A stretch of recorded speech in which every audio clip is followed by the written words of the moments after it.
allowing me the opportunity to explain to you what our strategy and approach is for the three states that I'm responsible for, Alabama, Mississippi, and Florida. Let me first say that it's a privilege for me to be here because I'm a resident of this community. This is where I intend to make my permanent home. So I stand committed to doing everything that I can to mitigate the threat and the damage, the environmental damage of this oil spill. So it's great when I get a chance to get out in the field and talk with you and explain to you our efforts. And we have a committed team in Mobile who's working very hard to serve the citizens of the Gulf Coast. Let me also start by saying, as a resident and somebody who has served 3 tours in the Gulf of Mexico, that I consider any drop of oil on the beach to be an assault. And I firmly believe that. And I hope that indicates with you my level of commitment to doing all that I can to mitigate this threat. Let me talk then about our strategy. I'll start by talking a little bit about what we're doing at the well site. That's our first layer of defense. Most of the well site efforts are controlled out of Houston at BP headquarters, and they're doing some remarkable things, and I know you've seen it on the video and on the news. They continue to work on the relief wells and are making good progress. They also have installed the top cap and are collecting anywhere from 25 to 29,000 barrels per day of oil. I know you all saw the reports yesterday about the robot that knocked the cap, and they had to cease operations for a period of time. I'm pleased to report to you that the cap is back in place and is operating. In addition, we're taking novel approaches at the well site, primarily undersea or subsea injection of dispersants. We believe that's having some good effect, breaking up the oil before it rises to the surface of the water, so less gets on the surface that we have to be concerned about. In addition, another novel approach is what we call in situ burning or on-site burning.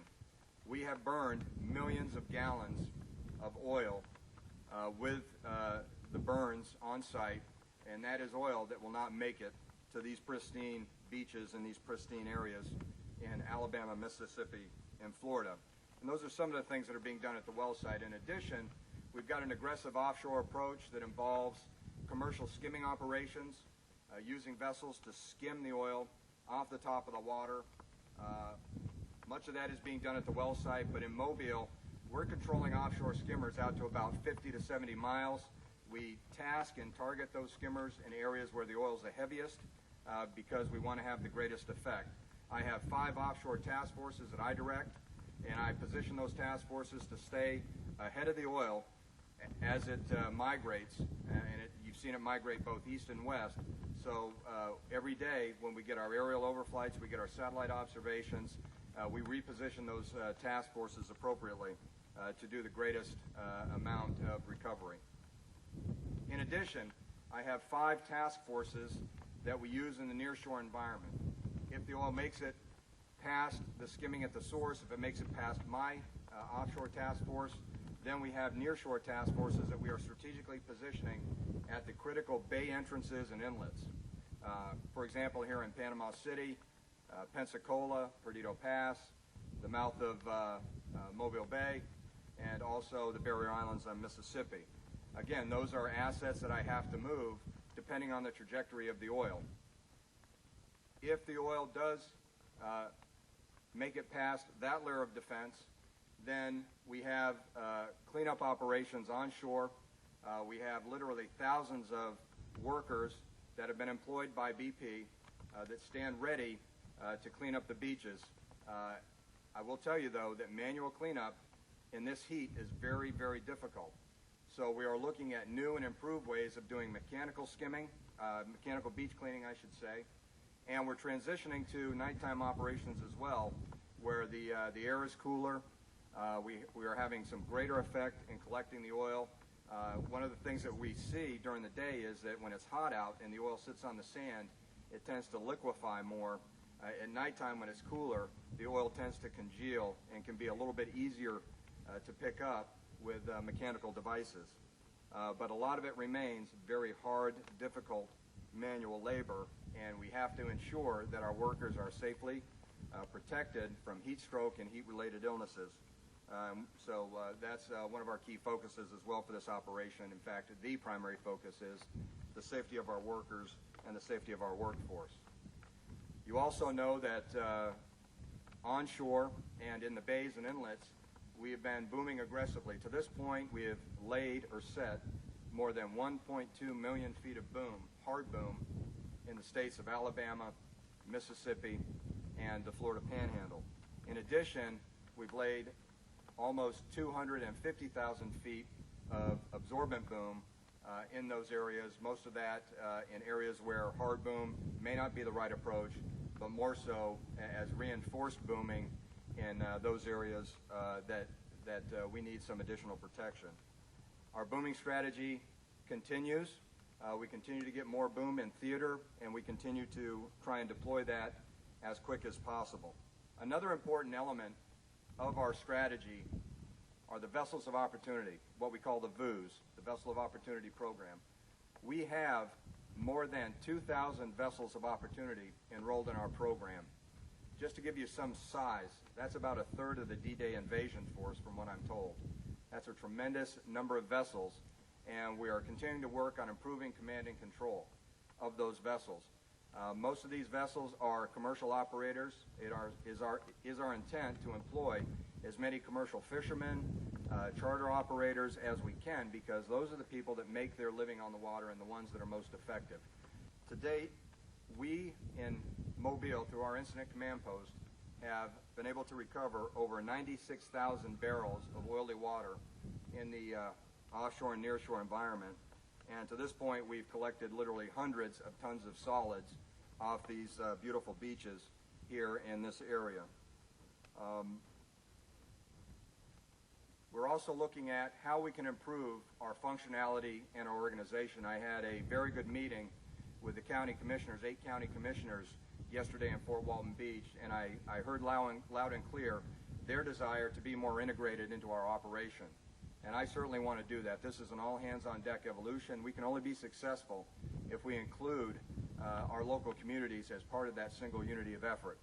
So what we have done is that we have broken our operation into branches. We're going to set up 4 branches here in Florida. Those branches will have local participation. They will have Coast Guard officials assigned to them, and they'll have BP officials assigned, and those branches will be responsible for a particular geographic area.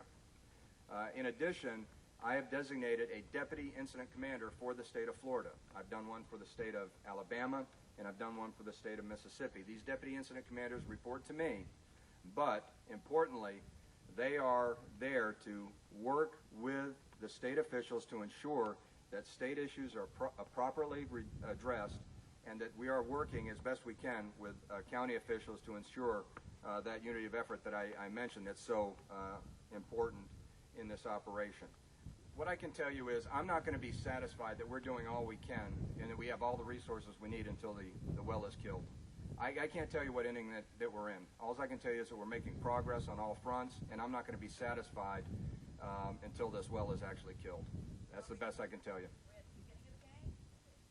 Again, I don't look at this as a game because it's very serious business to me, and so I don't like the analogy of this being a baseball game, because this is...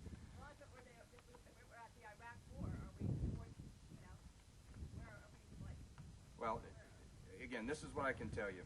We are committed to doing everything we can with the resources we have to mitigate this threat, and I am not going to be satisfied that we have enough resources in theater, and I am not going to rest until this well is killed, even after that, because there's a lot of oil in the environment, and oil will continue to come ashore for some period of time after the well's killed. With respect to the public health issues, EPA and the local communities are doing water quality and air quality monitoring. You can go to www.epa.gov/BPspill, but we'll make sure that we get that website to you. And I think you can also go to the DeepwaterHorizonResponse.com website and get that environmental monitoring data.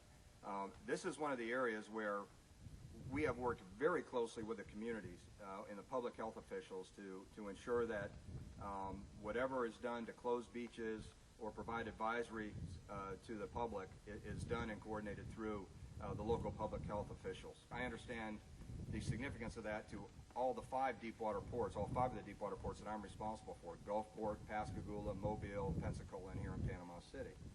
So I said when we first started out that I wanted to do everything that I could as captain of the port. I wear many different hats. I'm the sector commander, I'm the incident commander, but I'm also the captain of the port for all these areas. I wanted to do everything I could to keep these ports and waterways open as long as possible, because commercial vessel traffic is the lifeblood of this economy. Most people don't realize that. More than 90% of all goods coming into the United States are carried on waterborne commerce. So it's critically important, whether it's fuel oil, whether it's containers, the trade that you have with Mexico here in Panama City is critically important. So anytime somebody wants to close off a commercial waterway, we have to think very, very carefully about that, and we have to weigh environmental threat versus economic consequence. And it's a process that I consult with very closely with the port directors, with the local community, with the counties. In this case, the solution involves actually a door that can be opened or closed, intended to allow commercial vessels to come in and out. And I think that's an elegant solution. You provide that protective layer, but you also, under appropriate conditions, allow vessels to come in and out. So I think it's a good balance, it's a good solution, and we'll see. Any protective measure that we can put in place is good. But nothing is foolproof. Nothing is going to be 100% effective. That's why we have to continue to skim offshore, why we have to skim near shore, why we have to do projects like they're doing here in the mouth of these bays. And this isn't the only one. There's a similar approach being done over in Perdido, for example. We've tried some strategies off Mobile Bay as well.